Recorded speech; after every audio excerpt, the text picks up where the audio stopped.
নিশিথিনী, হুমায়ুন আহমেদ। পর্ব ০৪। সাইকোলজি বিভাগের সভাপতি। পাঠ করছি আমি দেলোয়ার সৌরভ। সাইকোলজি বিভাগের সভাপতি ডক্টর সাইদুর রহমানের মেজাজ সকাল থেকেই খারাপ। মেজাজ খারাপের প্রধান দুটি কারণের একটি হচ্ছে সুইডেনে একটি কনফারেন্সে তার যাবার খুব শখ ছিল, কিন্তু আমন্ত্রণ আসেনি। তিনি চেষ্টা তদবিরের তেমন কোনো ত্রুটি করেননি। যেখানে একটা চিঠি দেয়া দরকার, সেখানে ৩টি চিঠি দিয়েছেন। প্রফেসর নোয়েল বার্গকে বাংলাদেশের হস্তশিল্পের নমুনা হিসাবে একটি চটের ব্যাগ পাঠিয়েছেন, যেটা কিনতে তার ৩০০ টাকা লেগেছে। রাজশাহীতে তৈরি খুব ফ্যান্সি ধরনের ব্যাগ। প্রফেসর নোয়েল বার্গ একটি চিঠিতে ব্যাগের জন্য ধন্যবাদ জানিয়েছেন, কিন্তু বহু প্রতীক্ষিত নিমন্ত্রণের চিঠি পাঠাননি। সাইদুর রহমান সাহেবের মেজাজ খারাপের দ্বিতীয় কারণটি হচ্ছে মিসির আলী সংক্রান্ত সমস্যা। মিসির আলী লোকটিকে তিনি মনে প্রাণে অপছন্দ করেন। পার্ট টাইম টিচার হিসেবে মিসির আলীর অ্যাপয়েন্টমেন্টের বিপক্ষে তিনি গুরুত্বপূর্ণ ভূমিকা পালন করেছিলেন। লাভ হয়নি, অ্যাপয়েন্টমেন্ট হয়েছে, এবং অ্যাপয়েন্টমেন্টের সময় ভাইস চ্যান্সেলর সাহেব বলেছেন কোনো পোস্ট অ্যাডভার্টাইজ হওয়া মাত্র তাকে নেওয়া হবে।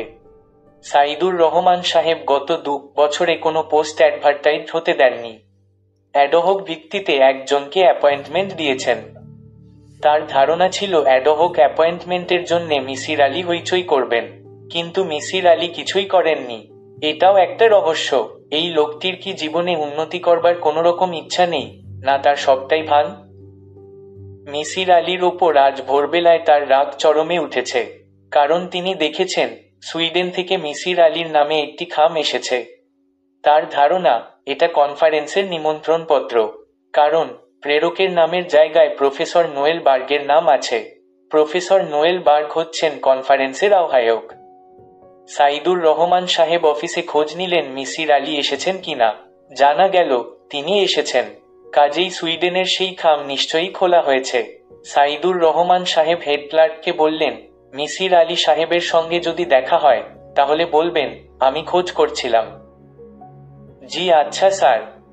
তাকে তো খুঁজেই পাওয়া যায় না। ডিপার্টমেন্টে আসেন না নাকি? ক্লাস না থাকলে আসেন না। গতকাল এসেছিলেন? জি, গতকাল এসেছিলেন।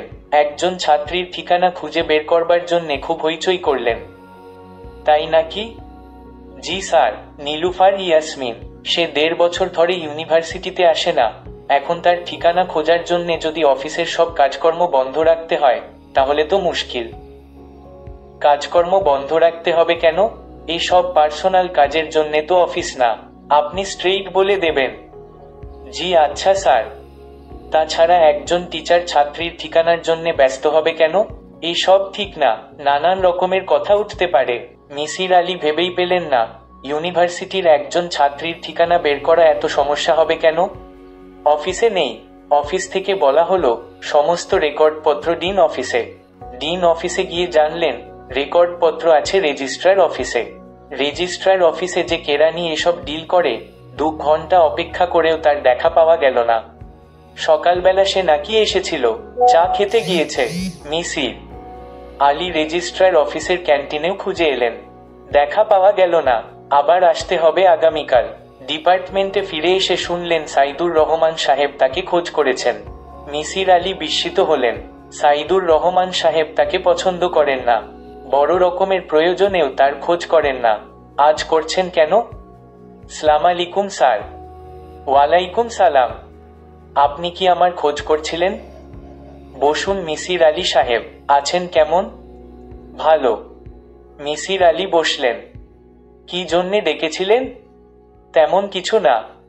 সাইদুর রহমান সাহেব সিগারেট ধরালেন। সুইডেনের চিঠির প্রসঙ্গ তুলবেন কিনা বুঝতে পারলেন না। তুললেও এমনভাবে তুলতে হবে যাতে এই লোক বুঝতে না পারে তিনি এই ব্যাপারে বিশেষ উৎসাহী। মিসির আলী বললেন, স্যার আপনি কি কিছু বলবেন?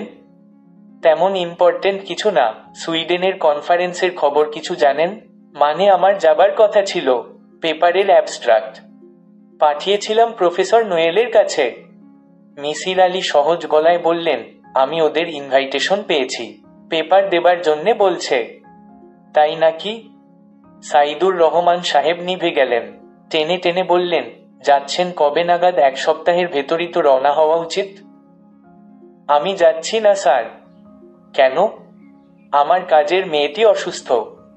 সাইদুর রহমান সাহেব নিজের কানকে বিশ্বাস করতে পারলেন না। কাজের মেয়ে অসুস্থ, এই জন্যে সে সুইডেন যাবে না? বদ্ধ উন্মাদ নাকি? কাজের মেয়ে অসুস্থ, সেই কারণে যাচ্ছেন না? ওটা একটা কারণ, তাছাড়া অন্য একটি কারণ আছে। জানতে পারি? নিশ্চয়ই পারেন। আমি একজন রোগীর মনোবিশ্লেষণ করছি। এই মুহূর্তে আমার পক্ষে বাইরে যাওয়া সম্ভব নয়। সত্যি বলছেন? মিসির আলী অবাক হয়ে বললেন, মিথ্যা বলবো কেন? আপনি কি আপনার ডিসিশন ওদেরকে জানিয়েছেন? আজই তো মাত্র চিঠি পেলাম।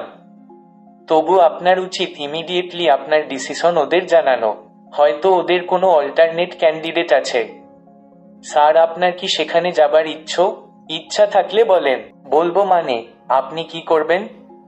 নোয়েল আমার বন্ধু মানুষ। ইংল্যান্ডে আমরা একসঙ্গে ছিলাম। আমার 3টা পেপার আছে, যেখানে নোয়েল হচ্ছে একজন কো অথর।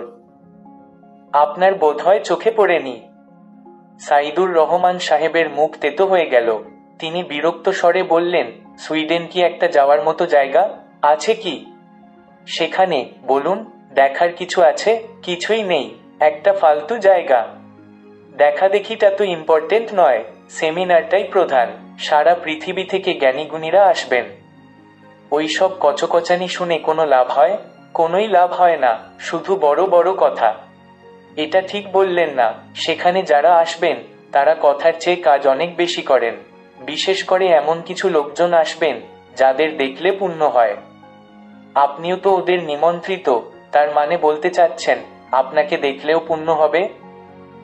মিসির আলী একটু হকচকিয়ে গেলেন। পর মুহূর্তেই নিজেকে সামলে নিয়ে বললেন, তা হবে। আপনি অনেকক্ষণ আমাকে দেখলেন, অনেক পুণ্য করলেন। উঠি স্যার। ডক্টর সাইদুর রহমান বহু কষ্টে রাগ সামলালেন। মনে মনে এমন কিছু গালাগালি দিলেন যা তার মতো অবস্থার ব্যক্তিরা কখনো দিতে পারে না।